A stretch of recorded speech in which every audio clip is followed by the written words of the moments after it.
George Russell says the drivers must help to motivate Williams amid its difficult start to the 2019 Formula One campaign. Williams began pre-season testing 2.5 days late after delays to the build of its FW42. Russell remained upbeat, pointing out that in 2015 Force India's new car did not run until day 2 of the final test, and they still finished 5th in the championship, and added that he now fully appreciates what F1 teams are up against pre-season. Until you're involved in an F1 team, you don't understand how much work goes on just to get an F1 car on the track, said the Formula 2 champion. I went around the factory and saw everybody in January, and I was amazed. You don't get points for testing. Who knows what will happen? Our job right here and now is to try and motivate everybody. Obviously the whole team is a bit frustrated and disappointed with how things turned out, but we still need to stay positive, and we've seen it in previous years where teams haven't even arrived at the first test and gone on to have a great year. It's not the end of the world.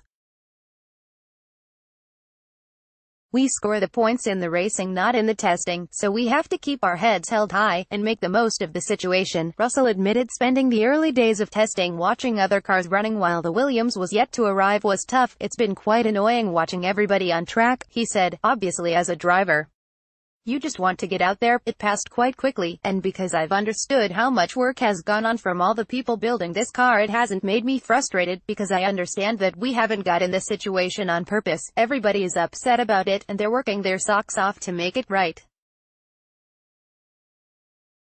That was refreshing for me, and made me quite proud of the guys, of how much they're working. His teammate Robert Kubica said the amount the drivers could do to help Williams in its plight was limited. You are expecting too much from a driver, I think, he said. I have to focus on my job and leave the people who are responsible and who are working for the team to do their job. We have to stick together, we have to work, and everybody has to put maximum effort to make things work properly. Russell's early impressions of the FW42 and its initial specification from last week's limited mileage were positive. It felt quite nice, to be honest. It felt stable, and I had a good feeling from it, he said. Until I fully wring everything out of it, it's going to be difficult to know where we're at and the full limitations or where we need to improve. Share this article on Facebook, Twitter, LinkedIn, email.